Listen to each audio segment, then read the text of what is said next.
ጤና ይስጥልን ኮሎኔል መኮንን። ጤና ይስጥልን ሽሎሞ እንደምን ዋላችሁ?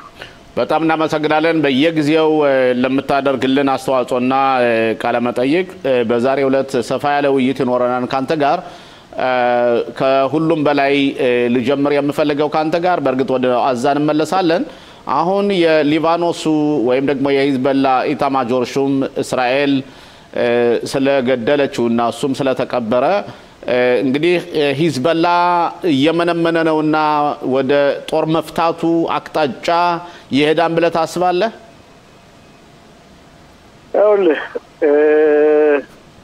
ምንጊዜም ይህ ድርጅት ሂዝቦላ የተባለ ኢላማው አንድ ነው። እሱም የኢራንን መልእክት እየተቀበለ በእስራኤል ህዝቦች ላይና በእስራኤል ሀገር ላይ ጉዳት ለማድረስ ነው። ዞሮ ግን በዚህ 2 አመት ሂዝቦላ አለቃዎችን ያጣበት አለቃዎች የተተኩትን የሚተቀማበት ብዙ መሪዎቹን ያጣበትና ነስራላን ጀምሮ አኪልን ጀምሮ አሁን ደግሞ የተሾመውን ኢታማጆር ሹሙን እስራኤል ምክንያቱም ይህ ሰው ይህ ከፍተኛ ክፍለ ጦር መሪ ድሮም የራድዋን ጦር ኃይል መሪ ነበር። በተለይ ጦር ኃይሉ በራድዋን እስራኤል አገር ገብቶ በተለይ በሰሜኑ በኩል በክራት ሽሞና በሽሎሚ በተለያዩ ከተማዎች ገብቶ ልክ እንደ አዛ እንዳደረጉት ማግባት ነበር። እስራኤል ከብዙ ጊዜ በኋላ ክትትል ካደረገች በኋላ ይህ ሰው የሊባኖስን አገር እንደገና ለመግዛት ልክ እንደ ናስራላ ከናይም ካሰም ጋር ሆነው ወታደራዊ ሁኔታውን እያደራጀና ጦር መሳሪያውን ከቦታ ቦታ እያዘዋወረ ራሱን አንሰራርቶ እንደገና ጦርነት መክፈት ስለፈለገ ይህ ድርጊት ተፈጽሟል። እስራኤል በምንም ተአምር የትም ጊዜ ሂዝቦላ ራሱን እንዲያንሰራራ አትፈቅድም። ልክ ስምምነቱ እንደሚፈቅድላት ሁሉ እንደምታየው በየቀኑ 1 2 3 ጊዜ ከዛም በላይ በተለያዩ መንገዶች ሂዝቦላ ወታደሮች እየተጎዱ ነው።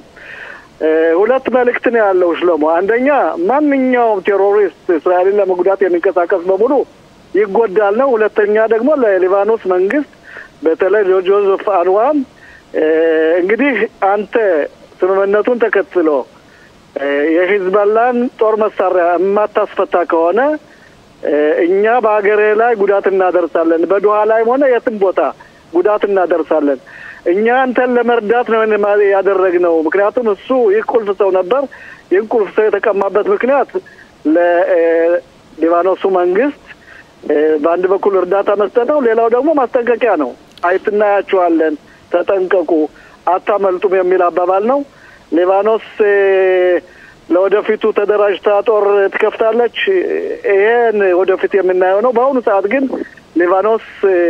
የሊባኖስ ወታደራዊ አካል በተለይ ሂዝቦላ እንደምታየው እንመልሳለን በሆነው ቦታ በውጭም ሆነ በአገር ጊዜና ቦታውን ጠብቆ ከማለት በስተቀር ምን አደረጉም። ይህ የሚያሳየው የሂዝቦላን መድከምና ማመንመን ሌላውም ህብረተሰባዊ ተጽዕኖ እንዳለበት ነው። የሊባኖስ ህዝብም የሚፈልገው ከእስራኤል ጋር ሰላም እንጂ ጦር ስላልሆነ የሊባኖስ ህዝብ እየተጎዳ ነው። የሊባኖስ ተቋማት እየተጎዱ ነው። ይህ ደግሞ ዞሮ የሚጎዳው የሊባኖስ ህዝብ ነው። ስለዚህ ሂዝቦላ በአሁኑ ሰዓት አቅምም እንኳን አንዳንድ የደበቃቸው መሳሪያዎች ቢኖሩት በእስራኤል ሀገር ላይ የሆነ ነገር ያደርጋል የሚል አቋም የለኝም። ኮሎኔል መኮንን እንደማስበው ከሆነ በ2006 ዓመተ ምህረት በሁለተኛው ሊባኖስ ጦርነት ላይ በነበረው የነበረ ድንጅ አለና ድንጁን ያው ሂዝቦላ ስላላከበረው እኛ ደግሞ የኛ መንግስት ያው ተኝቶ ስለነበር በእንቅልፉ ሂዝቦላ ከስምምነቱ ውጭ ሲሰራ ቆይቶ ወደ 150,000 የሚሆኑ ተምዘግዛጊ ሮኬቶችን ሁሉ ተሸክሞ ነበር። አሁን ግን እንደምናየው ከሆነ የተደረገው ስምምነት ግን የሰጠ ያለው ውጤት ለየት ያለ ነው ማለት ይቻላል። ምክንያቱም ከዛ በኋላ ከስምምነቱ በኋላ እስራኤል ከ350 በላይ የሚሆኑ ሽብርተኞችን ገላለች። አሁን ስለዚህ አሁን የኔ ጥያቄ እንዴት ነው ሂዝቦላ ተምዘግዛጊ መሳሪያዎችን የማይተኩስበት ምክንያት ስለደከመ ነው ወይስ ደግሞ ምክንያቱ ምን ሊሆን ይችላል ነው ጥያቄው? አንደኛ የሚቀበለውን እሱ ምናልባት አንድ ተምዘግዛጌ መወርወር ይችላል። እስራኤል ግን በከባድ ሁኔታ በሊባኖስ መንግስት ላይ በሊባኖስ ተቋማት ላይ ጉዳት ታደርሳለች። ያን ፈርቶ ነው። ሁለተኛ በሊባኖስ በኩል እንደነገርኩ ትልቅ ተቃውሞ አለ ለሂዝባላ። ሂዝባላን አንፈልግም ጦር መሳሪያን ፍታ ያሉት ነው። ምክንያቱም የሊባኖስ ህዝብ እንደምታውቀው በአሁኑ ሰዓት የሂዝባላ መድከም ራሱን ለማደራጀትና ራሱን ለማቅናናት የሚሞክረው ሁሉ ዙሮ የሊባኖስን ሀገር ስለሚጎዳ የራሱ የሆነ ውስጣዊ ችግር አለበት። ብዙ ተፈናቀሉ ወታደሮቹ ሰፈሮቹ እስካሁን ድረስ ከኢራን የሚቀበለው ገንዘብ በትክክል ስለማይደርስ ያ ችግር ያለበት በአሁኑ ሰዓት ተምዘግዛጊም እንኳን ቢኖረው መተኮስ አይችልም። ሁለተኛ ልክ አንተ እንዳልከው ከ350 በላይ የሚሆኑ ቴሮሪስቶች በዚህ 6 ወር ውስጥ ሲገደሉ ስምምነቱን ተከትሎ ነው። እንደ ድሮው ሳይሆን ማርሹ ተለውጧል። እስራኤል እንደ ድሮው ቸላ የምትለው ነገር የለም። ህጉን ጥሶና ስምምነቱን ጥሶ የተገናኘ መንቀሳቀስ የሚችል መሳሪያ የሚታይ በተለያዩ በከታተያ መንገዶች እየታየ እየተፈተሸ መረጃና ማስረጃ እስካለ ድረስ እየተደቆሰና ዱቅ አመድ እየሆነ ነው። ስለዚህ ያን ፈርቶ እንጂ ከመዛት በስተቀር ወደ ጦር ይገባል የሚል አቋም የለኝም። ደክሟል፣ ተመንምኗል። እንዲያውም በኢራን በኩል ምናልባት ካልሰማ የኢራን መንግስትም ሊባኖንን የሊባኖስ ያለውን ተቋሟን ትልቁን ድርጅት ሂዝባላን ጦር እንዳትከፍቱ የሚል አባባል ተልኮለታል ማለት ይችላል። ይሄ የሚያሳየው ጠቅለል ባለ ሁኔታ በሱሪያ በኩል የሚገባው መሳሪያ የለም። ወታደሮቹ ደክመዋል፣ መኮንኖቹን ተቀምጠዋል። ምንም እንኳን አንዳንድ ተራ ወታደሮች ቢኖሩትም ብቃትና ጥራት ያላቸው ሚሳኤል የሚተኩሱ ከባድ ተምዘጋጆች የሚወረውሩ አሉት የሚል አቋም የለኝም። ኦኬ አንድ ጥያቄ ስለ ሊባኖስ ልጠይቅና ከዛ ወደ አዛን እንመለሳለን።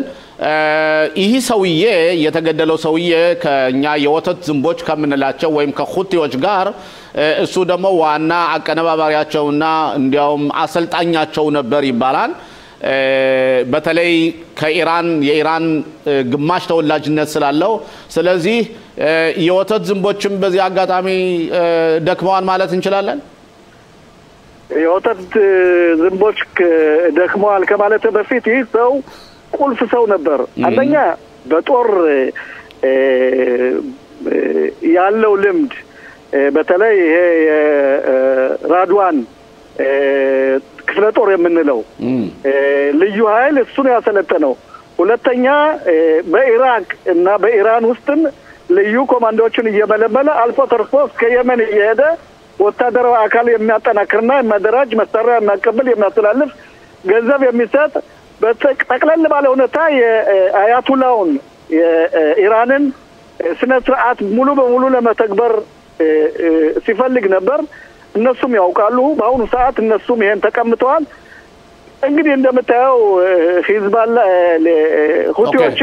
ሁቲዎችም ደክመዋል፣ ተመናምነዋል። በአሁኑ ሰዓት እኛ የአዛውን ስምምነት እንቀበለዋለን የሚል አባባል አላቸው። ለዛም መሰለኝ ከአንድ ወር በላይ ምንም አይነት ተኩስ አላየንም። አቶ አመሰግናለሁ። አቶ መኮንን አሁን ደግሞ ወደ አዛ ልውሰድህና ኮሎኔል መኮንን አንተ ወታደር ነበር፣ ጉዳዩን ታውቀዋለህ። እስራኤል ሐማስን እስከ መጨረሻው ድረስ አሸንፊያለሁ ላሸንፍ ነው ትላለች። ግን እንደምናየው ከሆነ ሐማስ እየኖረ ነው፣ እየበለጸገ ነው። እንዴት ታየዋለህ የሐማስን ጉዳይ? በተለይ ወታደራዊ ጥንካሬውን በትላንትናው ዕለት እንደውም ተምዘግዛጊ መሳሪያዎችን ሊተኩስ በሚልበት ጊዜ የኛ አየር ኃይል አስቀድሞ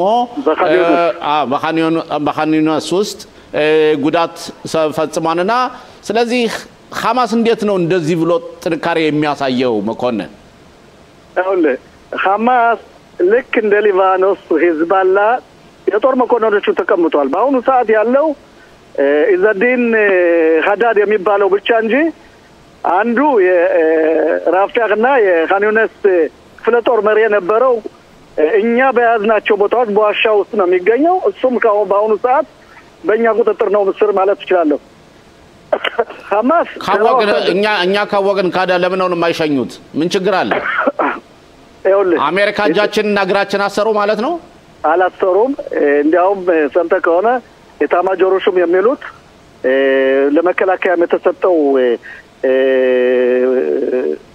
ሁኔታ የተሰጠው መመሪያ በዛን ዋሻ ውስጥ ያሉ ሰዎች ከ150 የሚሆኑ በአሁኑ ሰዓት በየቀኑ እየወጡ ከ10 እና ከ17 በላይ እየተገደሉ 6-7 የሆኑ እየተያዙ እየተመረመሩ ውስጣዊ ችግራቸውን እየተናገሩ ግን ኢታማዦሩና ወይም መከላከያ ሚኒስተር እንዳሉት ከዛ ውስጥ ያለው ቴሮሪስት በሙሉ አንደኛ እጅ መስጠት አለበት ካልሆነ ግን ይደመሰሳል የሚል አባባል አላቸው። እነሱም በየቀኑ የሚሆነው ያ ነው።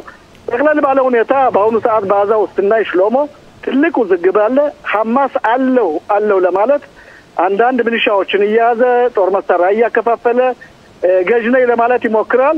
እንደምታየው በአሁኑ ሰዓት ዛሬ በ4 ሰዓት አንድ የታገተ አስከሬን መልሳለሁ ብሏል። ያም እንየው ያን የሚያደርግበት ምክንያት አለው። ሁለተኛ ደረጃ የሚባለውን ለማስቀጠል ብሎ ነው እንጂ ባለሳሳት ሐማስ ሳይሆን ጂሃድ ኢስላሚ መሰለ መልሳለሁ ያለው። አዎ ያው ነው። ሐማስም ሆነ ጂሃድ ኢስላሚም ሆነ ይዘድን አልከሳም ሆነ ሁሉም አንድ ነው። እኛ ያለን በጋዛ ክፍል ያለው ቴሮሪስት በሙሉ ያንን ማንም ያዘው ማንም መልሳለሁ ብሏል። ከመለሰ ጥሩ የሚመልሱበት ምክንያት ግን አላቸው። ሁለተኛ ደረጃው ሲቀጥል የሚገቡት ወታደሮች እስራኤሎች ሳይሆን ሌሎች ናቸው። ሌሎች ደግሞ ከሞላ ጎደል እንደምታየው ቸላ የሚሉበት ሁኔታ ሊፈጠርና መሳሪያውን ሐማስ አልጥልም የሚልበት ሁኔታ ስለሚደርስ ሁለተኛው ደረጃ ከተያዘ እየተሽለኮለከ ግዛቱን ለማስቀጠል ስለሚፈልግ በአሁኑ ሰዓት እንደምትሰማው ከሆነ የእስራኤል ሀገር መንግስትም ሆነ መከላከያ ሙሉ ዝግጅት አድርጓል። ሐማስ ጦር መሳሪያውን ካልፈታ እኛ ራሳችን ገፍተን እናስፈታዋለን የሚል አባባል አለ። ይሄም ስልህ ሙሉ ዝግጅት እንዳለ ማውቃለሁ። ሙሉ ዝግጅት ብቻ ሳይሆን በልዩ መስፈርት ይህ ሁኔታ እንደሚደረግ አልጠራጠርም። በአሁኑ ሰዓት በተለይ እኛ በያዝናቸው ቦታዎች ዋሻዎች፣ የመሳሪያ ማከማቻ መደብሮች እየተቃጠሉና እየነደዱ ነው። ስለዚህ የምናደርገው ድርጊት በአሁኑ ሰዓት መሳሪያውን ዋሻውን መቀማት ነው። ሐማስ በጋዛ ውስጥ ገዥ ሆኖ እንዳይኖር የእስራኤል መንግስት ትልቅ የሆነ ኃላፊነት አለባት። የአሜሪካ መንግስትን በዚህ በኩል ሐማስ ትጥቁን ካልፈታ እኔ እስራኤል መከላከያን አላቆመውም ራሱ ገብቶ ያስፈታቸዋል የሚል አባባል አላቸው። በአሁኑ ሰዓት የሐማስ ልዩ ባለስልጣናት በተለይ በውጭ የሚኖሩ በግብጽ ውስጥ ይገኛሉ። ይሄ ሁኔታ እንዲቀጥልና ሐማስ ትጥቁን እንዲፈታ ካልሆነ ግን እስራኤል ከገባች ብዙ ጉዳት ስለሚያደርስ ያን ነገር አይፈልጉትም ማለት ነው። ባለፈው ሳምንት አካባቢ መጨረሻ ሳምንት ላይ የእስራኤል መከላከያ በኻን ዩኒስም ከተለያዩ ቦታዎችም ከፍተኛ ጉዳት አድርሶ ነበር። ባለስልጣናቶችም ሁሉ እንደተጎዱ ሰምተናል። ያኔ ሐማስ ስምምነቱ ፈርሷን ከእንግዲህ በኋላ ከእስራኤል ጋር ስምምነት የለንም ብለው ቅዠት ቃጅተው ነበር። ግን መጨረሻ ላይ ተመልሰው እኛ ስምምነቱን እናከብራለን እባካችሁን ተውን ብለዋል። እና ይሄ ምን ማለት ነው? በአንድ በኩል የጦፋ አነጋገር ይነገራሉ፣ በአንድ በኩል ግን ስናያቸው ደግሞ ሙጥናን እያሉ ነው ስምምነቱን እንዲቀጥል እየተማጠኑ ነው። ይሄ ቅዠት ነው። ምንም ቢሆን እስራኤል በአሁኑ ሰዓት ስምምነቱን አልጣሰችም። ስምምነቱን እንደሚፈቅድላት ልክ እንደ ሞዴል ሊባኖን እንለዋለን ያን ቢሆን ነው የሚፈጠረው። ስለዚህ ያን እንዳይሆን ሁለተኛ ደረጃውን እንግባ ነው የሚሉት። ለዛም ነው ሽሎሞ በአሁኑ ሰዓት እንዴት ነው ስምምነቱን ጥሷል ብለው አስከሬን የሚመልሱበት ይሄም ድርጅት ይሁን ያም ድርጅት ይሁን አስከሬን መልሳለን ማለታቸው የሚያሳየው አዝማሚያ ሐማስ ስምምነቱን ለመቀጠል በተለይ በውጭ የሚኖሩ ይህ ሁኔታ እንዲቀጥል ይፈልጋሉ። ለዛም ነው ሐማስ በአሁኑ ሰዓት ስምምነቱን አልጣስኩም የሚልና ሙሉ በሙሉ ተቀብያለሁ የሚል ሐማስ እንደ ድርጅት ሰበበኛ መሆኑን አትርሳ። በአንድ ራስ ሁለት ምላስ ነው። ለህዝቡ ጦርነት የለም ይላል፣ እኔ ገዣችሁ ነው ይላል። በሌላ በኩል ደግሞ አስታርቁኝ አደራድሮኝ እያለ እየተማጠነ ስለሆነ በዛ በኩል ትልቅ ፊልሚያ እንደሚደረግ አልጠራጠርም። ሐማስ መሳሪያውን ካልፈታ ዋሻዎችን ካለቀቀ ካላፈረሰ በተለይ ልዩ ጥምር ኃይል ይሄን ድርጊት ካላደረገ የእስራኤል መከላከያ ገብቶ ይሄን ሁኔታ እንደሚወጣ አልጠራጠርም። ኮሎኔል መኮንን አንድ 3 ደቂቃ ቀርቶናል ካንተ ጋር ያለን ውይይት ለማጠናቀቅ ሁለት ጥያቄዎች ልጠይቅና በዛን እንጨርሳለን። የመጀመሪያው ጥያቄ የሚሆነው አሁን እስራኤል እዛ አካባቢ ያሉትን ራፊያህና ኻን ዩኒስ ያሉት ሚሊሻ ታጣቂዎችን እያደራጀች እያቀነባበረች ነው።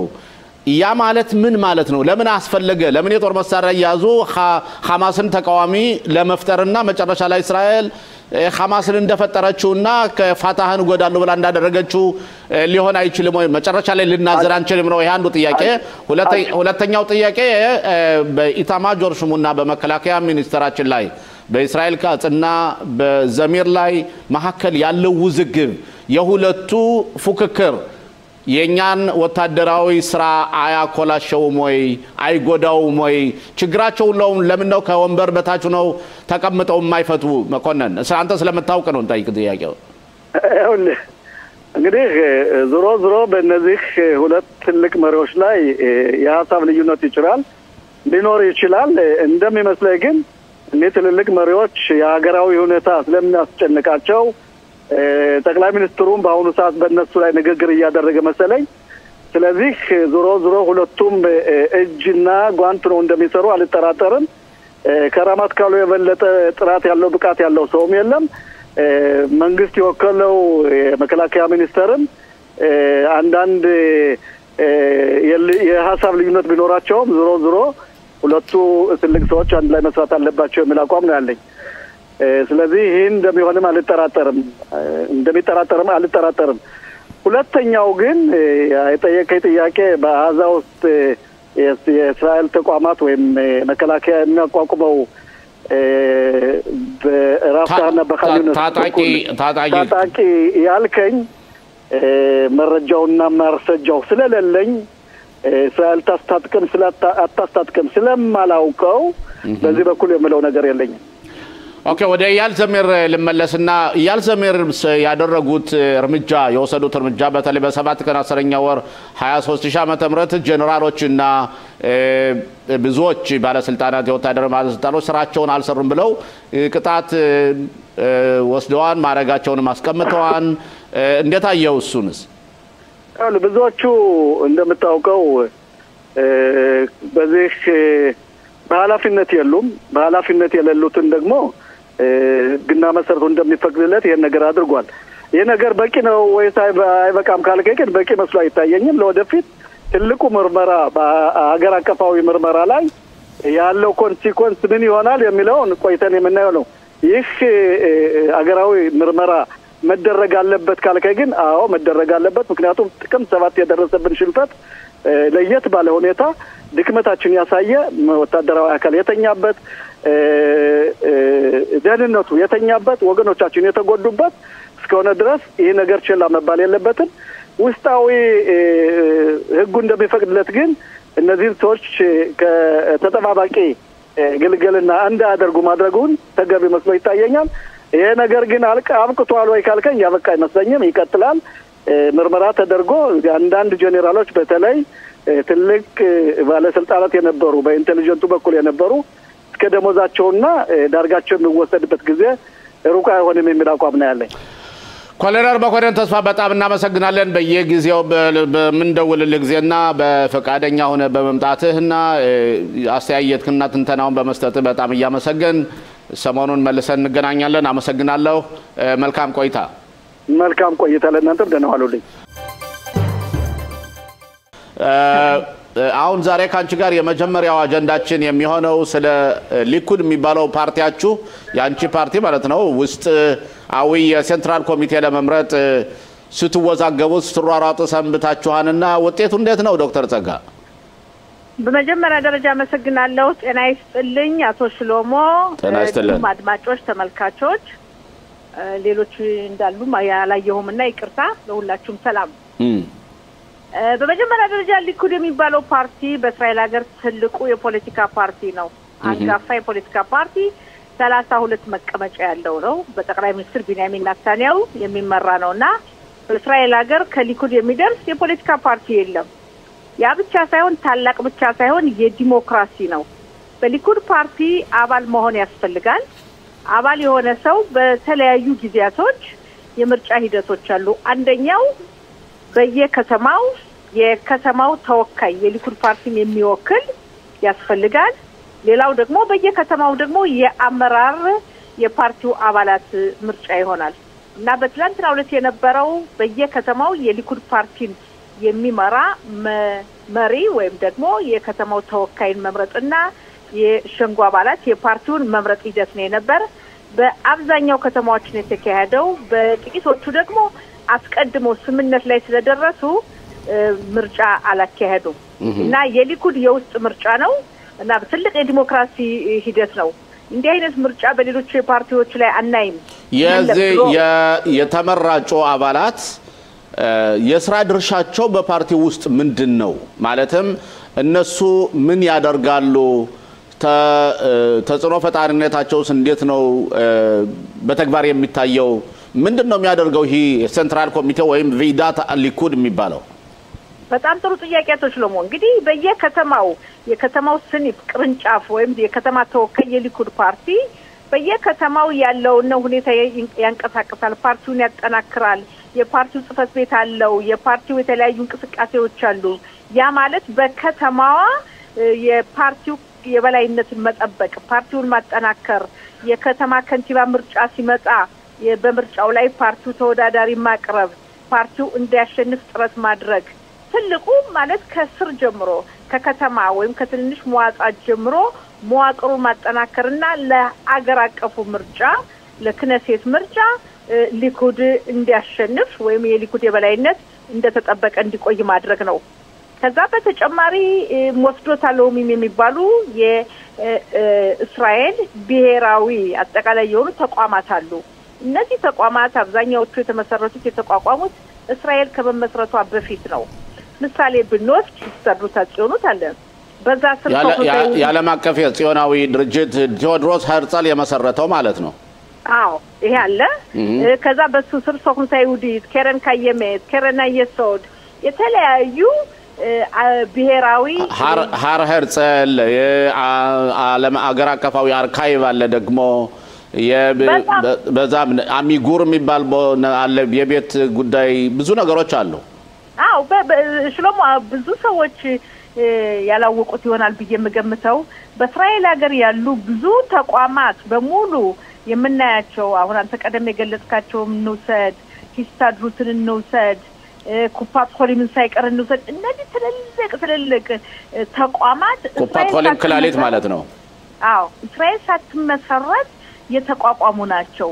አገር ለመመስረት ሲታቀድ ገና ከብዙ አመት በፊት ከ100 አመት በላይ የተቋቋሙ በርካታ ተቋማት ይገኛሉ። የሴቶች ማህበር ብትወስድ እንደ ቪጾ የመሳሰሉ ሌሎችም እና ብዙ ተቋማት አሁንም ቢሆን በዓለም አቀፍ ደረጃ በይሁዲ ህዝብ ላይ ተጽኗቸው እስራኤል ብትቋቋም እንደቀጠለ ነው። ለምን ያልን እንደሆነ በውጭ ሀገር የሚገኘው የይሁዲ ህዝብ ወይም የእስራኤል ዘር በሙሉ በዚህ ጉዳይ ላይ እንቅስቃሴ እንዲያደርግ ተሳትፎ እንዲኖረው የጽዮናዊነት ሁኔታ የበለጠ እንዲጠናከር አገር ለማቋቋም ድሮ የነበረው ጥረት አገር ከተቋቋመ በኋላ ደግሞ እንዲቀጥል የማድረግ ኃላፊነት ያላቸው በዶክተር ጸጋ ባልሳሳት ወይም በአንቻልቹ በጨመር እስራኤል የይሁዲና የዲሞክራሲ ሀገር ስለሆነች ይሁዲ የሚለውን ሪዮት ዓለም ለመተግበር እነዚህ የሀገር አቀፍ ሪዮት ዓለም ተከታዮች ወይም ድርጅቶች የይሁዲ የሚለውን ሪዮት ዓለም የሚተገብሩ ናቸው እና ለዲሞክራሲ ሲባል ግን የአረብ ዜጎችም እንደ አረብ ዜጎችን ከዛ ተሳትፎ የሚያደርጉ ናቸው። በእነዚህ ቦታዎች ግን ይሁዲዎች ብቻ ናቸው ተሳታፊ የሚሆኑት ከኩፓት ሆሊም ውጭ ማለት ነው። አዎ ለምን ያልን እንደሆነ የይሁዲ ህዝብ የራሱ አገር እንዲኖረው ቴዎድሮስ ሄርጸል እቅዱን ካወጣ በኋላ የተቋቋሙ ተቋማቶች ናቸው። አገሪቱ ሳትመሰረት አገር እስክንመሰረት ተቋማትን መስርተን ማጠናከር አለብን። በመላው ዓለም የሚገኘው የእስራኤል ዘር በሙሉ በዚህ ጉዳይ እንዲሳተፍ የሚለው ሲሆን ያ ሁኔታ አሁንም እንደቀጠለ ነው። በተለይ በሂስታድሩት አጽዮኑት ስንሄድ በ5 አመት አንድ ጊዜ በዲሞክራሲ መንገድ ምርጫ አለ። በምርጫው የሚሳተፉ በእስራኤል የሚኖር የይሁዲ ህዝብ ብቻ ሳይሆን በመላው ዓለም የሚገኙ የእያንዳንዳቸው ተወካይ ያላቸው አሜሪካ ሄድ፣ ፈረንሳይ ሄድ፣ ደቡብ አሜሪካ በተለያዩ ቦታዎችና ዶክተር በዚህ ላይ የሊኩድ ፓርቲ ከፍተኛ ሚና አለው። ኦኬ ሌላው ጥያቄ ልቀጥልሽና በሊኩድና የውስጥ ምርጫ በተመለከተ እና ከዚህ ላይ አሁን የሊኩድ ትላንትና ባያደረጋችሁት ምርጫ ይሄኛው ሚኒስተር ይሄን መስማቸውን መልጠቃስ አልፈልግም ፕሮሞ እንዳይሆን ስለነሱ ይሄኛው ሚኒስተር ወደቀ ይሄኛው ሚኒስተር ድጋፍ አገኘ ይሄኛው የክነሴት አባል ውጤታማ ሆነ ይያሉ አንዳንድ በመገናኛ አውታሮች የሚነገሩ አሉና የክነሴት አባላቶች በእነዚህ ሰዎች ላይ ምን አይነት ተጽዕኖ ይፈጥራሉ ይሄ አንዱ ጥያቄ ሲሆን ሁለተኛው እኛ ኢትዮጵያውያኖች ብዙ ኢትዮጵያውያኖች እንደምታውቁው የሊኩድን መራጭ ነው እና ለኛ ኢትዮጵያውያኖችስ ምን ያህል ተወካዮችን አስገብታችኋል ጥሩ ጥያቄ ነው በመጀመሪያ ደረጃ ተመልከት ይሄ ሚኒስተር የሚለው ምርጫው የአንድ ፓርቲ ነው ያ ማለት የሊኩድ ነው በሊኩድ ውስጥ የተካሄደ ምርጫ ነው ስለዚህ አሁን በትላንትናው ዕለት ምሳሌ ብሰጥህ በኢየሩሳሌም በተካሄደው ምርጫ ሚኒስትር አምሳለምና ሚኒስትር ኒር ባርካት አንድ ላይ በመሆን ሲወዳደሩ ማንን የተወዳደሩት አሚታ ሌቪ የሚባል የሊኩድ ነው ሶስቱም የሊኩድ ናቸው እና በዚህ ሰዓት ተመልከት እያንዳንዱ አሚታ ሌቪና ባሮን የሚባል መሰለኝ ደግሞ አንዱ አሚታ ሌቪ ነው ዋናው መሪ እሱ የሊኩድ ፓርቲ አባል ነው የክነሴት አባል ነው ሁለቱ ሚኒስትሮች ናቸው ግን ምርጫው በሊኩድ ስለሆነ ይሄን የተካሄደው በዚህ ምርጫ ላይ እያንዳንዱ ልክ አሁን በአገር አቀፍ ደረጃ ይሄ ፓርቲ እንደምለው በዚህ ውስጥ ደግሞ ገሌን በማለት እያንዳንዱ በከተማ ውስጥ ወይም በሚኖርበት መዋጻ በሚኖርበት በምርጫው ከፍተኛ ውጤት አግኝቶ ማሸነፍና ለሚቀጥለው ቅድመ የክነሴት ምርጫ ፕራይመሪስ በመንለው ከፍተኛ ቦታ ለማግኘትና ከፍተኛ ድምጽ ለማግኘት የሚካሄድ ነው ተመሳሳይ የዲሞክራሲ ሂደት ነው ልዩነቱ ይሄ በሊኩድ ፓርቲ በውስጥ ብቻ መሆኑ ነው ይሄ ነው በእኛ ህብረተሰብ የመጣ እንደሆነ ትልቁ በእኛ ህብረተሰብ ዙሪያ በፖለቲካው ጨዋታ አልገባንም ሊኩድን አብዛኛው ህብረተሰባችን ይመርጣል ይወዳል ግን በሊኩድ አባል መሆን የሚለውን በትላንትናው በተካሄደው ምርጫ ለመሳተፍ አባል መሆን ያስፈልጋል የምርጫ ቀን ሲደርስ የክነሴት አባል ሊዶ ማነው ፓርቲውን ሊዶ መምረጥ አይደለም አስቀድሞ በፓርቲው እንቅስቃሴ በከተማው ተወካይ ለመሳተፍ በፕራይመሪስ የሚፈልጉትን ሰው ለመምረጥ እንዲቻል ይሄ ሂት ፓክዱት የሚባል አለ የኛ ህብረተሰብ ይሄ ጨዋታ አልገባውም በግልጽ ነገር እኔ ራሴም ሞክሬ ለማስረዳት ብዙኑ በዚህ ጉዳይ ላይ አላየውም ተሳትፎ ለምን የመገንዘቡ ሁኔታ በጣም ዝቅተኛ ነው በዚህ አጋጣሚ ህብረተሰባችን የፖለቲካ ጨዋታውን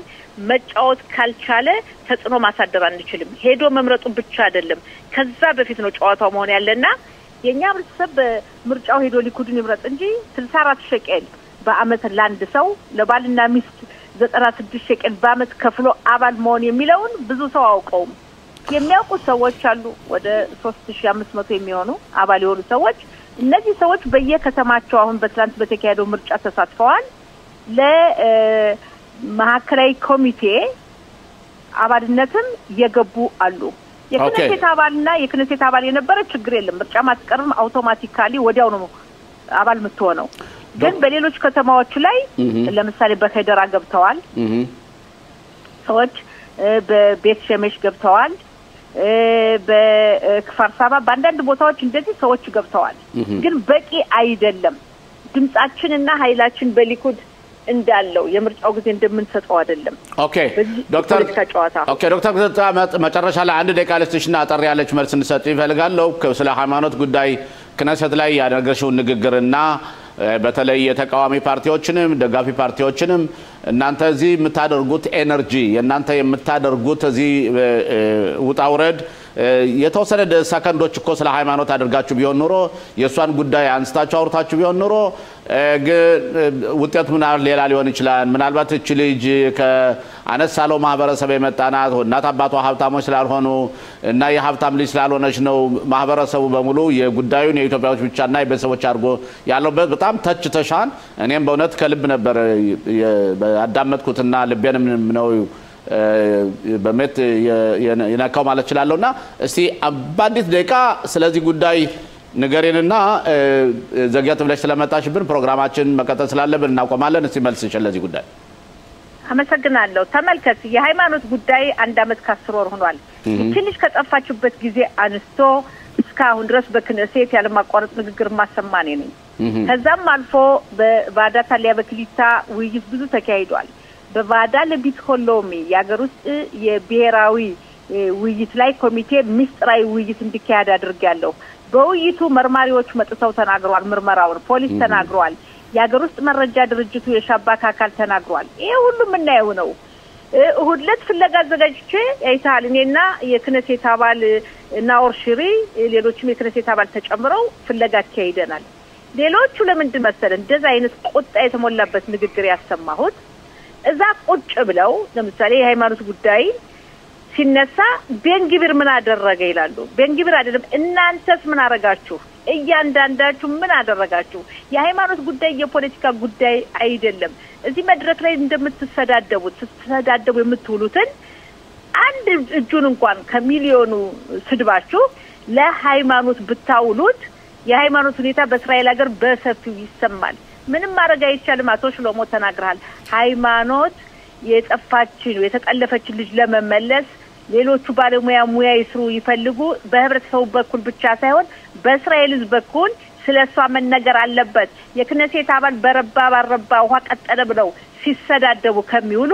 ሃይማኖትም ጠፍታለች እንዴት ነው እሷ ብለው ቢናገሩ የመገናኛ ዘዴ ትኩረት ይሰጣል ያ ነው ትልቁ ነገር ኦኬ ዶክተር ጸጋ አብረሽን ስለቆየሽ በጣም እናመሰግናለን ያለሽን ስራ ትሁትነትና ስራሽን ስለ ሃይማኖት ቀጥይበት እናመሰግናለን በጣም በእርግጠኝነት በመጣው ሳምንት መልሰን እናገኝሽ እንፈልግ ይሆናል እና መልካም ቆይታ አመሰግናለሁ ጤና ይስጥልኝ አቶ ሽሎሞ በጣም ነው ማመሰግነው በእውነት በፍለጋውም ጊዜ ያቀረባችሁት ፕሮግራም ያደረጋችሁት አስተዋጽኦ በጣም ከፍተኛ ነው አመሰግናለሁ ጤና ይስጥልን ሮቤን ጤና ይስጥልን ሽሎሞ እንዴት ዋለ እንደምን አለ ሰላም ነህ ወይ ደህና ነኝ ሁሌውም እናመሰግናለን እንደምሰማ ከሆነ ጉንፋን ትንሽ ያመመህ ይመስለኛል አዎ 8 ቀን እኔ ለአልጋ አለቀኩም ታምሜያለሁ ስለዚህ ሻይ መጠጣት አለብንና በዝንጅብል ያደረክ ማርም እንደዛም ያርክ የአያት የሚቶቻችን የጉንፋን መቋቋሚያ ነው የሚያሻለው እሺ አመሰግናለሁ ሮቤን እንደሰማውና እንደምታየው ከሆነ እንደምትረዳው አንተም በሰሜን አካባቢ አሁን በተለይ ሂዝቦላ ላይ እስራኤል እየወሰደችው ያለው እርምጃ አንዴም ጊዜ አቋርጦ ያውቅም አሁን ግን ኢታማጆር ሹማን ቀምታቸዋለች የዚህ ሁኔታ በተለይ የሰሜን አካባቢ ያሉትን ሰዎች ደንበር ላይ የሚኖሩትን ተመልሶ ቤታቸውን እንደገና ለመገንባት እንደገና ልጆቻቸው ወደ ትምህርት ቤት እንዲሄዱ የጸጥታው ጉዳይ ያሳሰባቸው ነው ወይስ እንዴት ነው በአጠቃላይ እስቲ ሰሜን አካባቢ ያለውን ሁኔታ እስቲ ትንሽ ሰፋ ባለ ሁኔታ በታስረዳን ለተመልካቾቻችን እና ለአዳማጮቻችን ኦኬ ኤውለን ሽሎሞ በመጀመሪያ ደረጃ መቀደም መንደርደሪያ አርገን እንዳቀረብከው ይህ የሂዝቡላ የጦር መሪ መገደሉ ለየመኖች የዚህ የሂዝቡላ ከፍተኛ የጦር አዛዥ ሃይታም አሊ ታባታባ የማሹ እንደዚህ ነገር ነው ስሙን በእስራኤል መገደሉ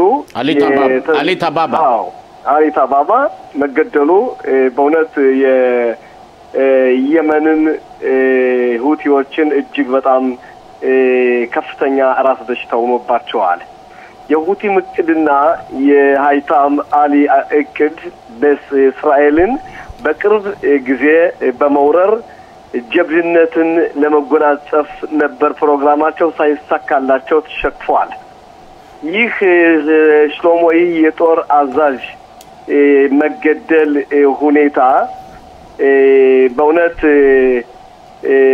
እንዴት ነው ሳይድ ያደረገችው ኦፕሬሽን ብላክ ፍራይዴ ብሎ የጠሩት እንትን እስራኤል ያደረገችው ጥቃት በሊባኖስ ላይ በተለይ በሂዝቡላ ሽብር ፈጣሪ ላይ እጅግ በጣም የሚያስገርም ሁኔታ ነው ይሄንን በእንዴት ነው የሚመለከቱ ነው እንግዲህ ይሄ ሁኔታ በመታየበት ጊዜ በአሁኑ ሰዓት ሽሎሞ በአሁኑ ሰዓት በእስራኤል ሀገር በመናይበት ጊዜ እንዴት የእስራኤል ህዝብ ይመለከቷል ብለን በመናይበት ጊዜ የተለያዩ እንደምታውቁ የፖለቲካ ክፍል አለ እንደገና ደግሞ ዋናው የሚያስፈልገን ምንድነው ቅድም ጥያቄ ያቀረብከው እንዴት ነው በሰሜን አካባቢ ያሉት ነዋሪዎች የሚለው ነው በሰሜን አካባቢ ያለው ሁኔታ ሽሎሞ ከሚገርም ነገር ተለያዩ ከተማዎች በጋሊላ አካባቢ የሚገኙት የዚህ እስራኤል የፈጸመችው ጥቃት በሂዝቡላ መሪ ላይ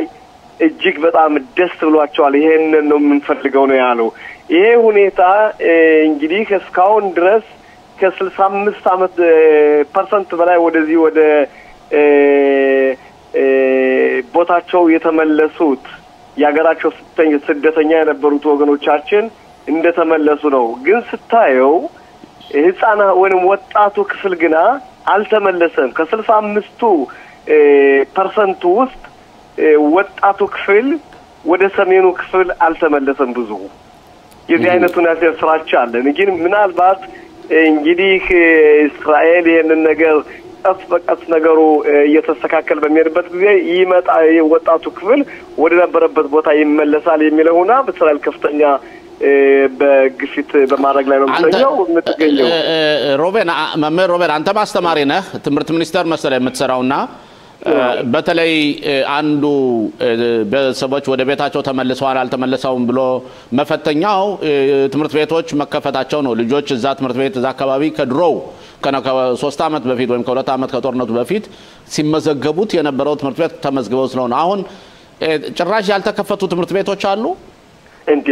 አዎ ይኸውልሽ ሎሞ በመታየበት በሰሜኑ አካባቢ ሄደ ቦታውን ለማየት እኔ ለምሳሌ ቦታዎችን እጄ የማየት እድል አጋጥሞ ነበር።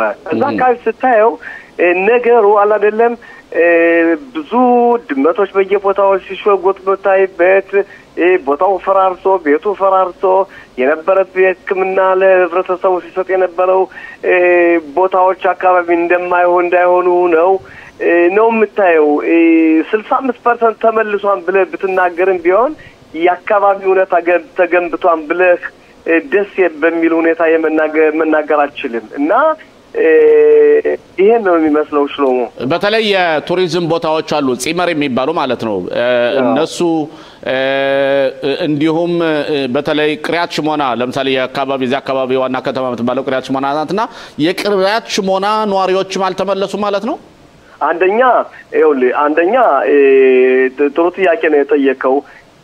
ተመልሰዋል የተመለሱ ብዙ ተመልሰዋል ያልተመለሳለ ነገር ግን ለህብረተሰቡ የሚሰጡት አስተዋጽኦ የሚሰጡት አገልግሎት የሚሰጡት መስሪያ ቤት ቦታዎች ለምሳሌ የቱሪዝም ቦታ ያልካቸው እንደ ጺሜር ያለው ለምሳሌ ቀደም ከጦርነቱ በፊት የነበሩ ጺመሮችና በአሁን ሰዓት ያለው ጺመሮች ስታየው ሰማይና መሬት ነው። በመታየበት ጊዜ ዛሬ የሆነ ጺሜር ቤታ በመተደበት ጊዜ አካባቢው የነበረው የተስፋፋውና የምታየው ሳር ደስ የሚለው ዛሬ ያን ሁኔታ ታየው በዛ አካባቢ ባልሳሳት መንግስት ዘኤብ ኤልኪንን እንደ ሚኒስተር አርገው ሹመው እንደገና ሰዎች እንደገና እንደመልሰው እንዲቋቋሙ የሚል ሚንሄሌት ወይም ተቋቁማን ያነ ስራውን እየሰራና ሰዎች እንዲመለሱ አላደረገም። መንግስት ባጀት አልመደበም።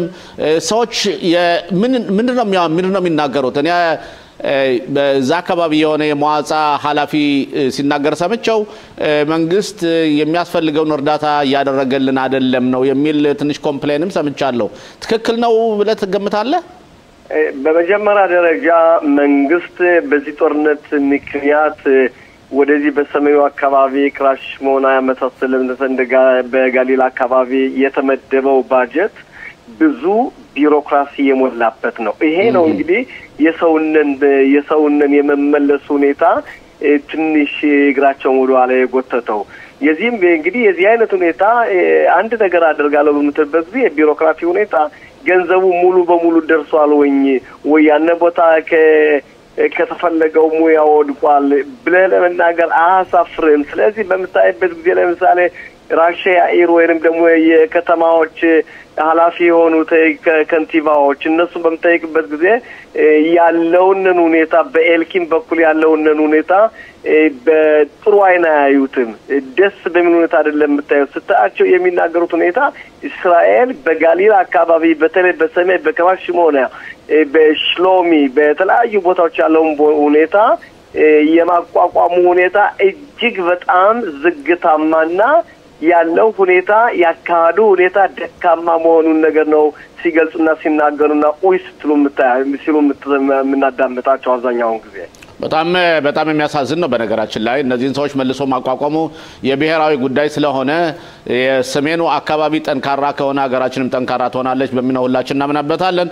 ሌላው ጥያቄ ለመልስልህና ምናልባት ካለው ትጋት ወይ ፍርሃት የተነሳ አሁን ተመልሶ አይበለውና ጦርነት ሂዝቦላ ትንኮሳ ቢያደርግ ሰው ተመልሶ ወደ መጠለያ ቦታዎች መግባት አለበትና አሁን ሰሜን አካባቢ በሰሞኑ በተደረገው በተለይ የሂዝቦላ ኤታማዦር ሹም በመገደሉ ምክንያት ሚቅላጦች መጠለያ ቦታዎች ተከፍተዋል። የከተማ አስተዳዳሪዎችስ ለህዝባቸው ምን ትምርታዊ ማስረጃ ሰጥተዋል? እንዴት ነው ነገሩ? በመጀመሪያ ደረጃ በአሁኑ ሰዓት በእስራኤል መንግስትም ሆነ በአካባቢዎች መንግስት ጠቅላላ የከተማዎች ከንቲባዎች ያለው ሁኔታ አዲስ መመሪያ የለም በአሁኑ ሰዓት። ነገር ግን ላልካቸው ጥያቄዎች እንደሚቅላጥ መሸሸጊያ ቦታዎችን ምናልባት ጦር በሂዝቡላ በኩል በእስራኤል ላይ ጥቃት ቢያደርጉ ቦታውን ምን መስሎ ይታያል የሚለው በዚህ ሁኔታ ሰው በአካባቢ የነበረው ነገሩን ስለሚያውቀው ነገሮች ቦታዎች ሚቅላጦች በሙሉ ተከፍተዋል። ነገር ግን ይሄ ነው ተዘጋጁ የሚባል ሁኔታ መግለጫ ግልጽ ባለ ሁኔታ የህዝቡላ መልስ ምንን ይመስላል የሚለው ሁኔታ ህዝቡ ይሄን ነገር በስነ ስርዓት መረጃው አልተቀበለም እስካሁን ድረስ። ማለት ያው ህዝቡ ራሱን በራሱን ጥንቃቄ እያደረገ ነው። የከተማ ከንቲባ አስተዳዳሪዎችና ፒኩዳ ኦሬፍ የምንለው ወይም የደጀን እዝ የሚባለው ወታደራዊ አካል ግን ምንም አይነት መረጃ አልሰጠም እያልከኝ ነው? አዎ ትክክል።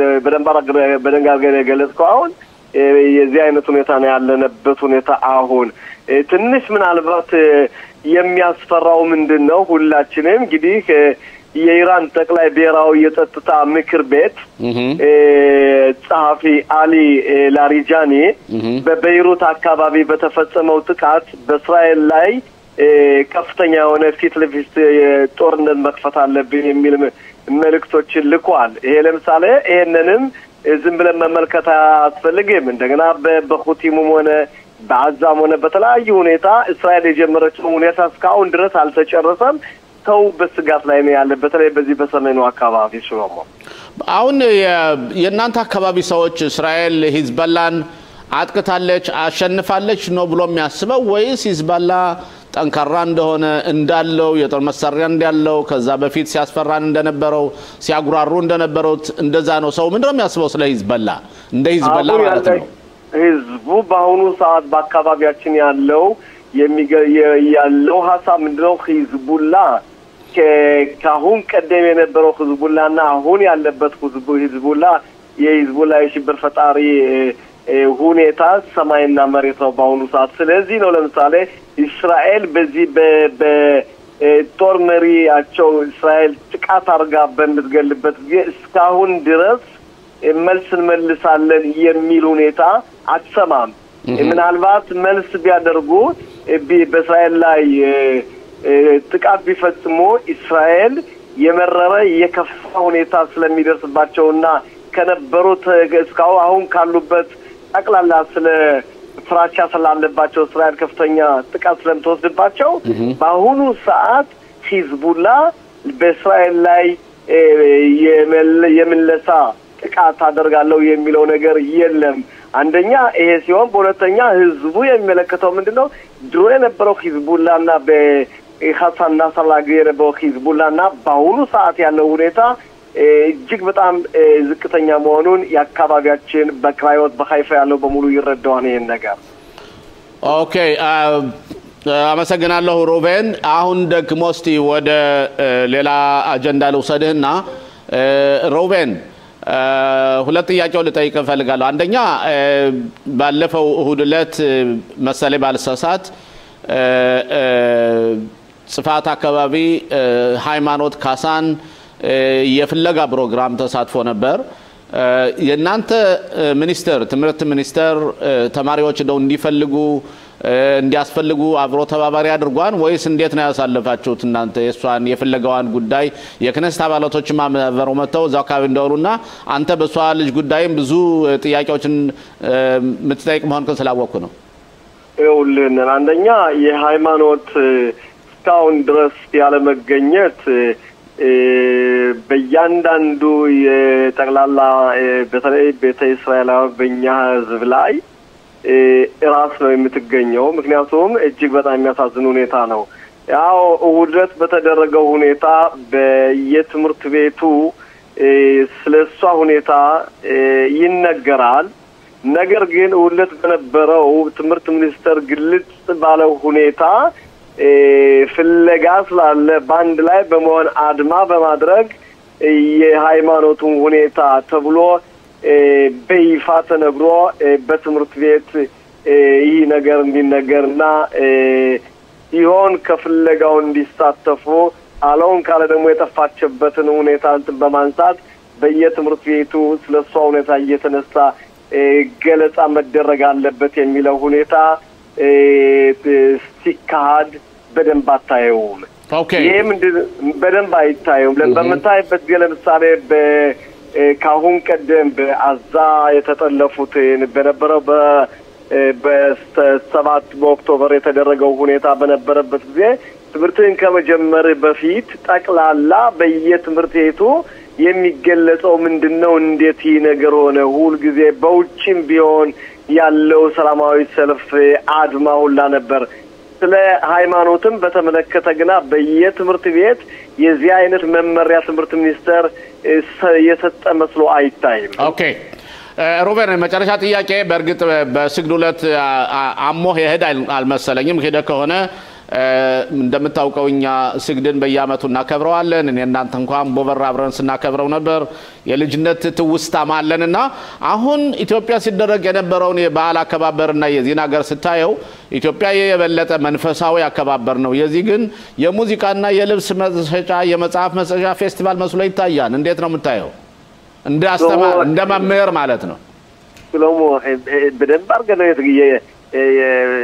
የገለጽከው በጥር ባለ ሁኔታ ነው የተናገርከው በኢትዮጵያ የነበረው ስግድ አከባበርና ጸሎት አከባበር ተራራ ላይ በመውጣት ባንድ ክፋር ወይ ባንድ ገጠር ነው ያደግነስ ፊታችን ወደ ሰሜን የሚለው ምዝራቅ ኢየሩሳሌም በሚቀጥለው አመት ኢየሩሳሌም አድርሰን እየተባለ ስንት ኪሎ ሜትር እየተጓዝን ስንጸልቶ የነበረው የዛምላ ከዚህ ሀገር አድርሶናል ከደረስነ በኋላ በእስራኤል ሀገር የሚካሄደው የስግድ በዓል ለየት ያለ ነው ለየት ያለበት በጥሩ ሁኔታ ነው ብለህ መናገር አትችልም በመታይበት ጊዜ አብዛኛውን ጊዜ ባለፈውም ቢሆን ተቆም አድርጌ ነበር የተለያዩ ዘፋኞችን በብዙ ገንዘብ በማምጣት በየከተማው የዘፈን የመጫወቻ የመዝናኛ በዓል አድርገው ነው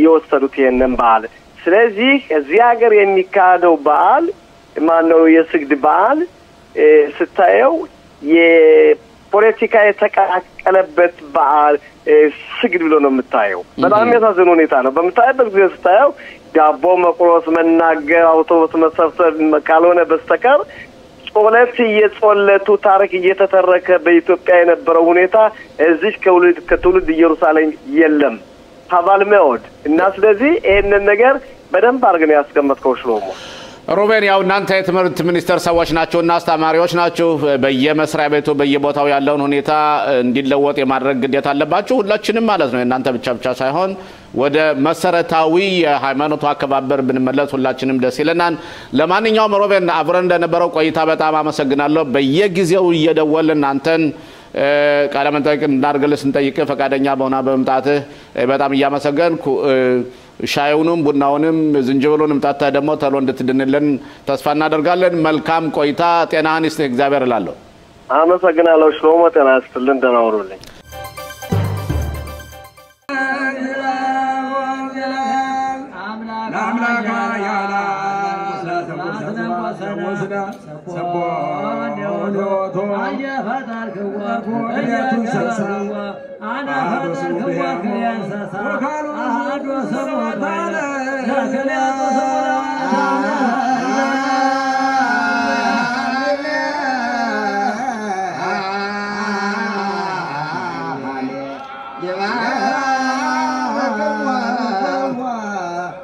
Yeah.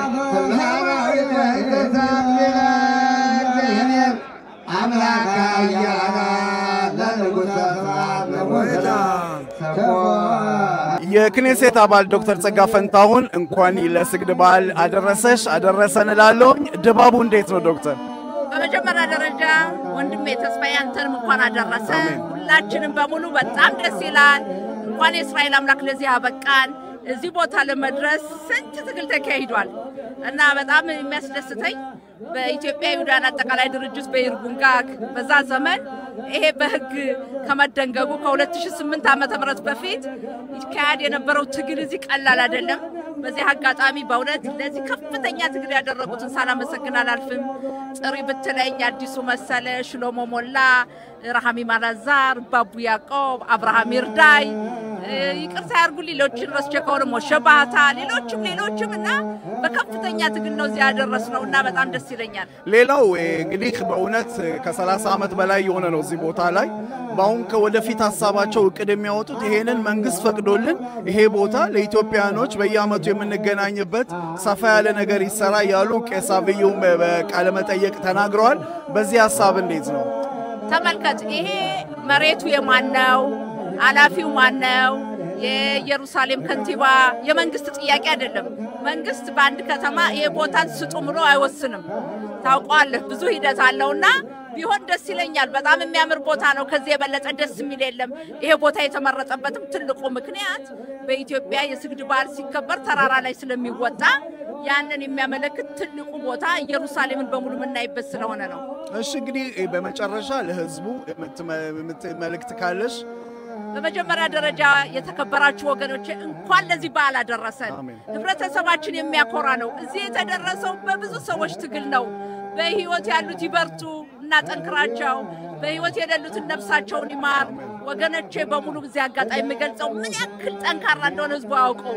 ስለዚህ ጥንካሬያችን፣ አንድነታችን፣ መተባበራችን እዚህ አብቅቶናልና ለወደፊቱም በማንኛውም መስክ መቀጠል ይኖርብናል። የክኔሴት አባል ዶክተር ጸጋ ፈንታሁን ስለነበረን ቆይታ በጣም አመሰግናለሁ። መልካም በዓል አንቺ። አመሰግናለሁ አቶ ተስፋዬ። መልካም የስግድ በዓል እንኳን አደረሰ።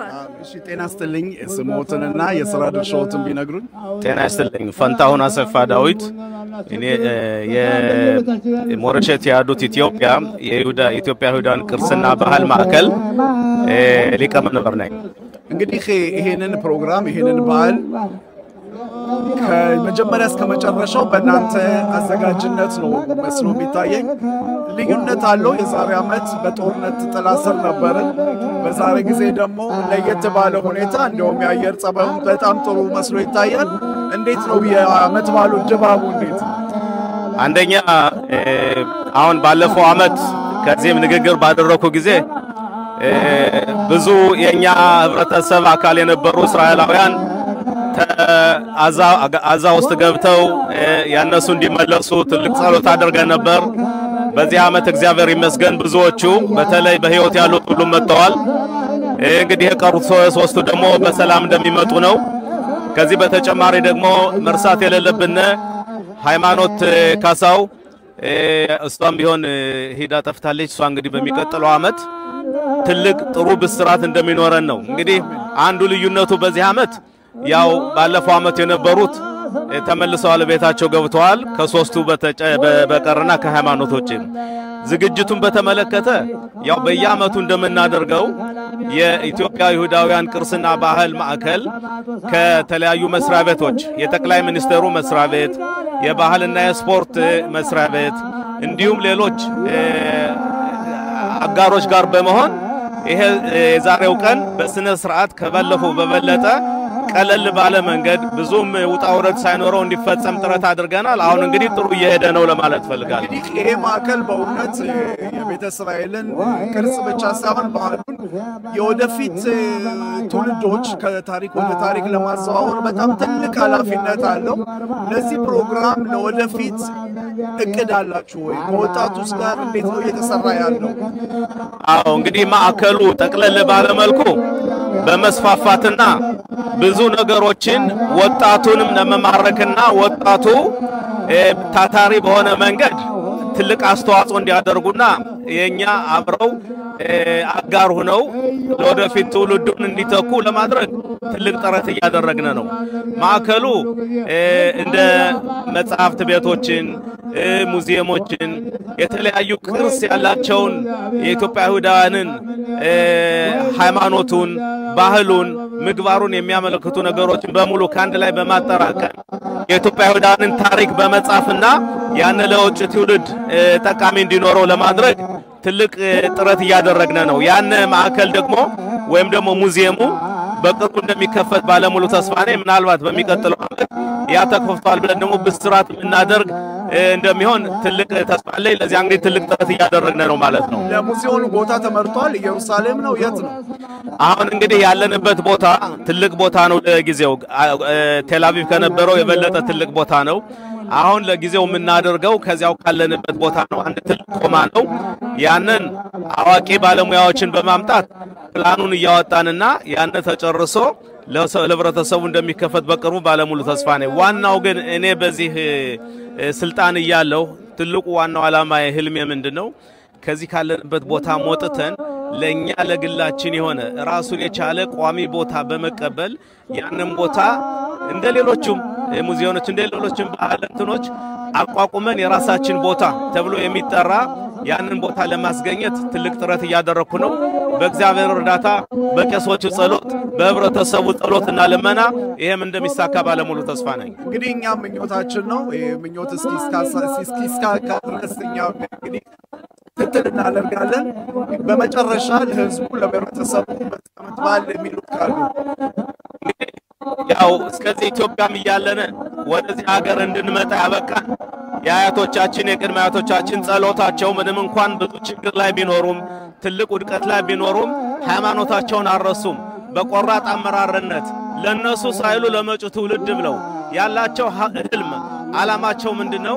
ወደ ኢየሩሳሌም ቅድስት ሀገር ወደ ጽዮን በመምጣት ከዚህ ሀገር እግዚአብሔር ለእስራኤል ልጆች ከወሰነው ቦታ መጥቶ ከሌሎች ወንድሞቻችን ጋር አብረን ለመኖር ሲሉ ብዙ መስዋዕት ከፍለዋል። እኛ ደግሞ የዛ መስዋዕት ተጠቃሚዎች ነን እና ስለዚህ ለህብረተሰቡ ምለው ምንድነው? ጸሎት ለሁሉም ቢሆን ለወደፊቱ ለጥሩ ነገር ይመራናል። ግሮችም ሲደርስባቸው ወደ አምላካቸው የሚጮህበት ቀን ነው።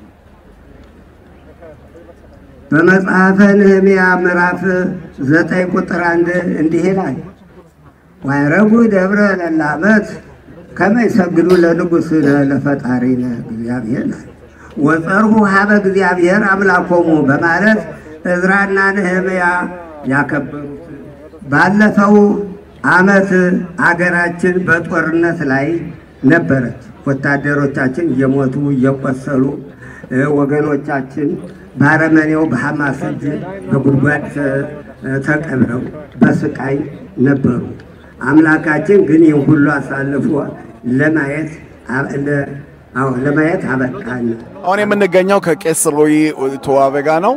እንግዲህ የቄስ ሮይ ተዋበ የዚህ የስግድ በዓል እንዴት ነው? ከአመት ወደ አመት ቁጥሩም እየበዛ ሄዷል ህዝቡ፣ ወጣቶችም እንደገና ደግሞ አንተንም ሳይ በእውነት ወጣት ቄስ ነህ። እንዴት ነው ሁኔታው? የኢትዮጵያውን የምታስታውሰው ነገር አለ?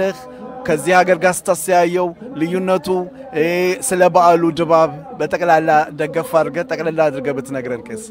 እሺ፣ በመጀመሪያ ደረጃ እንግዲህ ለአድማጮቻችን እንዲሁም ለሻዳር ሸላኑ ተስፋዬ ከዚህ ለምትገኙት በሙሉ እንኳን ለስግድ በዓል በሰላም አደረሰን እላለሁ በመጀመሪያ እና የኔው ስም ቄስ ሮይ ተዋበ እባላለሁ። ከየሀደራ ነዋሪ ነኝ እና በዛሬው ቀን ሁላችን አመት በዓሉን የስግድ በዓል ለማክበርም ከዚሁም ከአርሞና ነጥብ ተገኝተናል እና የስግድ በዓል በጣም የከበረ ታላቅ የጾም የልመና የስግደት የምህለላ እነሆ ከእግዚአብሔር ጋር አሁንስ እንደሆነ የፈረሰው ቃል ኪዳን በማሳደስ በእዝራና በነህምያ መጽሐፍ እንደሚያስረዳው ከዚያም ያው አባቶቻችን እናቶቻችን ቀሳውስቶችም መነኮሳቶችም ለ2000 ዘመናት ያህልም ይዘውት አሁንስ ያቆዩት ታላቅ የከበረ ጸሎት ቀን ነው እና በመጽሐፉ እንደምንረዳው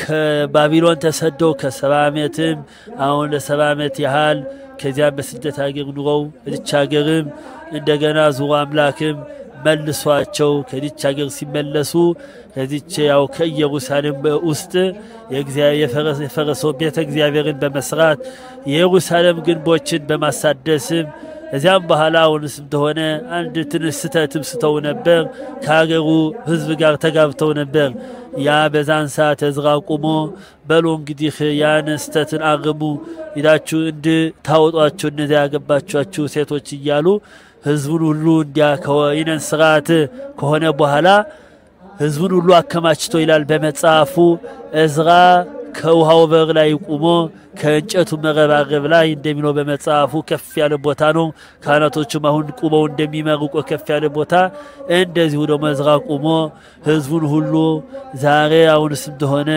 የጸሎት የልመና ወደ እግዚአብሔር እንግዲህ ወደ አገሪቱ ተመልሰናል ለወደስተፊቱ እንደዚህ ያለ ስተትም እንዳትሰሩ የተበተነኮ በኃጢአታችን በስተታችን ነው እያለ ለህዝቡ ያስረዳ ህጉንም ስርዓቱንም የቀን ውብ በመውደቅ በመነሳትም የቀን 3 በመክፈል እንደዚሁም መውደቅ በመነሳት በመጽሐፉ እንደሚለው ቀኑ ደግሞ የኦሪትን ቃልን እየሰሙ አሜን እያሉ እጃቸውን ወደ ላይ እየዘረጉ ወደ እግዚአብሔርንም ጸሎታቸው ያደረጉ በመጽሐፉ እንደምናየው የኛ አባቶች ደግሞ ይህን በመቀበልንን በመረዳትም እኛም እነሱም ደግሞ ያው በጸሎታቸው በልመናቸው ድቻ ሀገር መቼ እንገባለን መቼ እንመለሳለን ለ2000 ዘመናት ያህል እንደዚያ ያደ ወደ ተራራ በመውጣት እዝራ ሲያረገው እንደነበረው ድቻ ሀገርም እነሱም ድቻ ሀገር እስከሚገባ ድረስ ማለመን መጸለይ ወደ ተራራ መውጣት ጥቢያ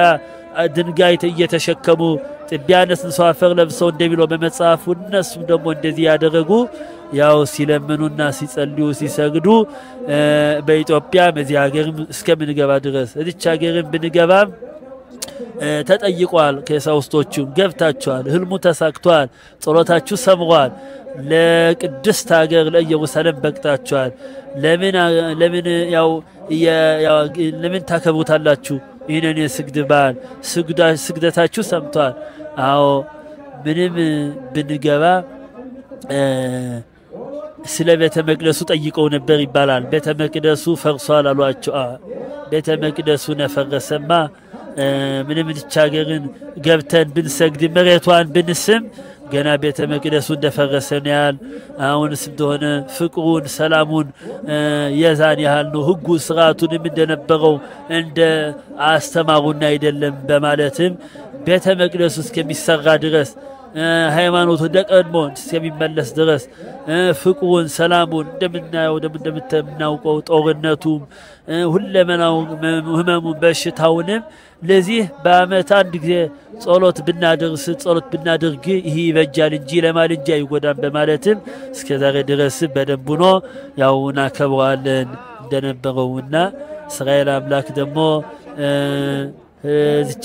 ያደረሰና አመቱ ያደረሰና አምላክ ስሙ የተባረከ ይሁን ቤተ መቅደሱ በቅርብ ጊዜ ተሰርቶ ለማየትና ለመደሰት ያብቃን ሌላው በጠየቀውም ስለ አሁኑ ትውልድ በእውነትም መጪውን እንድታውቅ ያለፈውን ጠይቃሉ መነሻውን ያላወቀ መድረሻውን ያውቅም ይባላል እና ያሁኑ ትውልድ እንደምናየው እንደምንከታተለው በተለይ በዚሁ 7-8 አመት ውስጥ በጣም ስለ ሃይማኖቱ ስለ ታሪኩ ስለ ባህሉ እየጠየቀ ነው እየመረመረ ነው ምክንያቱም እንደራስ የመሰለ የለም ያንዳንዱ በየመጣበት ባህሉን ይዞ ሃይማኖቱን ይዞ ማሶሪቱን ይዞ ነው የመጣው ይቻገር የኛ ደግሞ አባቶች የከበረ ባህል የከበረ ማሶሪት የከበረ ሃይማኖት ይዞ ነው የመጡ እና ስለዚህ አሁን የኛ ሚናሃ እንዴት እንደነበረ ያሉ ይጠይቃሉ ይመረምራሉ ዛሬ ያው የተመሰገነ ይሁን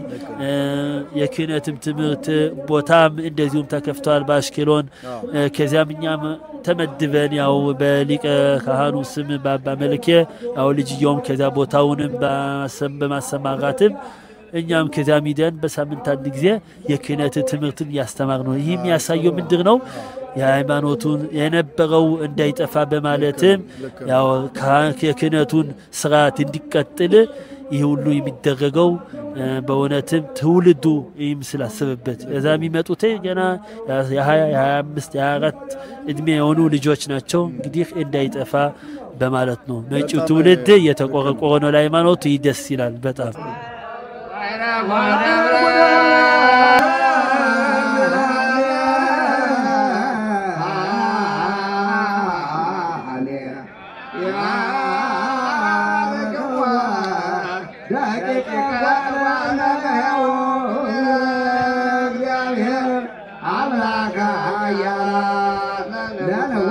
החג הזה נועד לציין את חידושו של הברית בין הקדוש ברוך הוא לעמו ישראל, כפי שעשו עזרא ונחמיה. ויפתח עזרא הספר לעיני כל העם, כי מעל כל העם היה, וכפתחו עמדו כל העם, ויברך עזרא את אדוני האלוהים.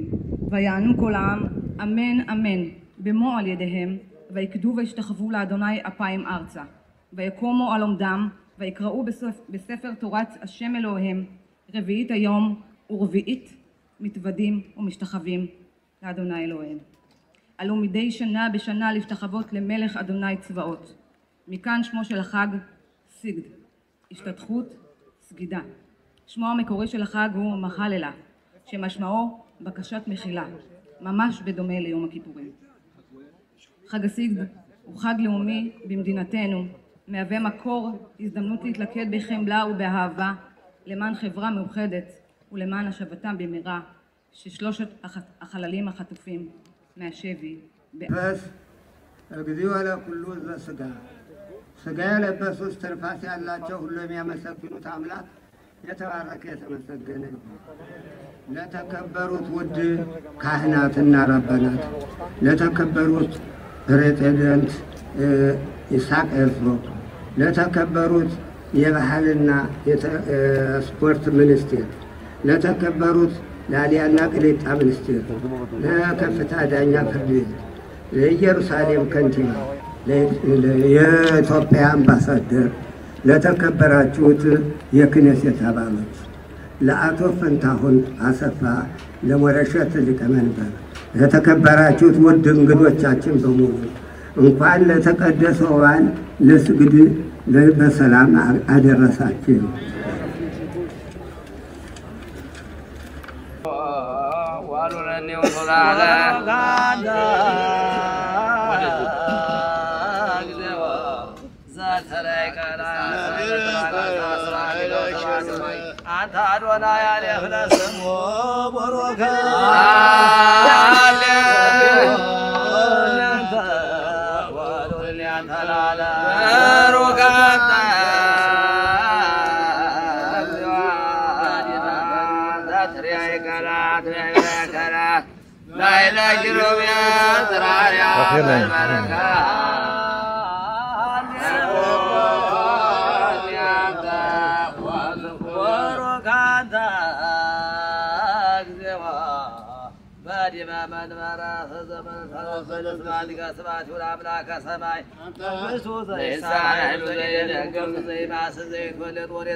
ማይ ዘመን ተሰማይ ባበት ይንታሪያም ዛዶ ያለው ያምላካ ወይና ያምላካ አብርሃም ያምላካ ይስሐቅ ያምላካ ያዕቆብ እስራኤል ቅዱሳን ከበሮ ዛዳ ጤና ይስጥልኝ እንኳን ለስግድ በዓል አደረሰን ማለበል ጤና ይስጥልኝ መላኩ ሰለሞን እባላለሁ የረሆቦት ከተማ የከንቲባ አማካሪ ነኝ እንግዲህ ህብረተሰቡ ደግሞ በበጎ አድራጎት እድሜ ልኬን ማገለግል ነው በጣም እንግዲህ በእውነት በህብረተሰቡ ታዋቂ ነው ታቶ መላኩ ዛሬ ወደ 16 የሚሆኑ አውቶቡስ ከረሆቦት ወጥቷል ተብሏል እንዴት ነው የህዝቡ እንቅስቃሴ ካለፈው አመት ለየት ያለ ነው ለየት ያለ አይደለም። በተለይ ስግድ የሚባለው ህፃን እያለሁ አንበበር የሚባል ቦታ ሄጄ ከተራራ ላይ እኔ 14 ዓመት ምናምን ነበርኩኝ አይቻለሁ። ለምን ስግድ የሚባለው በጾም በተለይ ወጣቱ ሴቶች የሆኑ መርገም ከሆኑ ከተራራው አይወጡም። ከዛ ከተራራው ሲወጡ ድንጋይ እየተሸከሙ እግዚአብሔርን ይቅር ይበለን ተብሎ በነጭ ልብስ ለብሶ ከዛ የመጣ ነው እና እስራኤል ሀገር ከመጣሁ ጀምሮ እኔ ሁለት ነገሮችን አውቃለሁ። ሁለት ነገሮችን ማውቀው ምንድነው? ሀጋ ስግድና ሱዳን የሞቱት ወገኖቻችን 4000 በላይ የሞቱት ወገኖቻችን እናስታውሳለንና ረሃቦት ዛሬ አሁን እናንተ እንደጠየቀው ረሃቦት 16 አውቶቡስ አውጥተናል። ከአሁን በፊት አንደኛ ኮሮና ነበር 5 ዓመት፣ 2 ዓመት ጦርነት ነበር። ከዛ በፊትም 13 12 አውቶቡስ እናዛለን እና ከዛ ወንድሞቻችን አሉ ወንድሞቻችን ዳዊት አላዛር ምናምን ወከልክታ ምክትል ሮሸር ዳኒ መስሻ አለና አባይ ዘውደም ብዙ ጊዜ ከተማው ያገለገለና እሱም የቀድሞ ሀገር ማጻይ ነበረ። ደግሞ እድሜ ልኬ ለህብረተሰቡ ማገለገል እና ይሄ የመጀመሪያ ጊዜ ሳይሆን ግን ዘንድሮ የተለየ ነው። ከጦርነቱ ከዛጭንቅ በኋላ 16 አውቶቡስ የመጨረሻውን አውቶቡስ እየመጣሁ ነው። 16 አውቶቡስ ነው የመጣን። እንግዲህ ከደረሳችሁ በኋላ በእውነት አመት ባሉን ሲያዩ ድባቡ እንዴት ነው? በጣም ደስ ይላል። ካለፈው ዘንድሮ የምታየው በዓል የኛ በዓል የሚከተሉት አንደኛ በመንግስት ደረጃ መከበር በጣም ደስ ይላል። ሁለተኛ ደግሞ በትምህርት ቤቱ በመሆኑ በስራው ባዶ ወንድም የሚባል የሰራተኞች ማህበር ጉዳይ ኃላፊዎች በሙሉ እያከበሩት ይገኛል። ላይ በጣም ነው ደስ የሚለው። የዘንድሮ ደግሞ አንደኛ ፀሐይ ነው፣ በጣም ደስ ይላል። ሁለተኛ በርካታ ወጣቶቻችን አይቻሉ። እኔ ደግሞ የምመኘው የከርሞ ሰው ይበለን። የሞቱትን በሙሉ እናቶቻችን አባቶቻችን ከዚህ የሚጸሉት የነበሩት የሉም፣ በህይወት የሉም። እነሱን ደግሞ ነፍሳቸው ይማር። አሜን። ወታደሮቻችን ደግሞ ሀዛ ተዋግተው የሞቱት አሁን ደግሞ እዚህ የሚጠብቁንን እናሱን ደግሞ ጥንካሬውን ይስጣቸው። አሜን። አሁን በኋላ ሞት ይቅር፣ ደስታውን እግዚአብሔር የእስራኤል አምላክ ያድርግልን። አሜን። የከርሞ ሰው ይበለን። ጥላቻን ወዲያ ጥለን በፈቃቀርን በዋደደን ይስጠንላለሁ። ይሄን ነው የምመኘው። አሜን።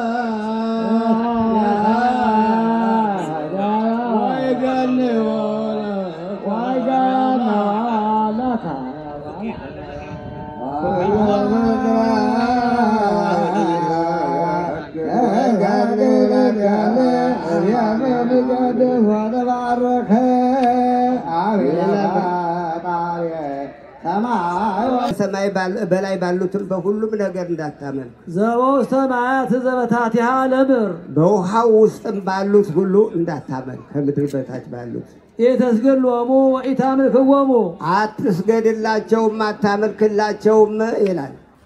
מכובדיי ויקיריי, שר העלייה והקליטה חבר הכנסת אופיר סופר, סגן יושב ראש הכנסת חבר הכנסת משה סולומון, שופט בית המשפט העליון השופט יחיאל כשר, יושב ראש ההסתדרות הציונית העולמית מר יעקב חגואל, מבקר המדינה מר מתניהו אנגלמן, חברת הכנסת פנינה תמנו שטה, חברת הכנסת צגה מלקו, שגריר אתיופיה בישראל מר תספאיה איתי, קייס הקייסים היקר ליקה כהנת קייס ברקות הגניה, קייסים מנהיגי העדה, יושב ראש התאגיד הממלכתי המרכז למורשת יהדות אתיופיה מר פנטהון אספה דוד, בנות ובני העדה האתיופית, מכובדיי כולם, ואני פותר את כל הבאים אחריי מרשימת המוזכרים.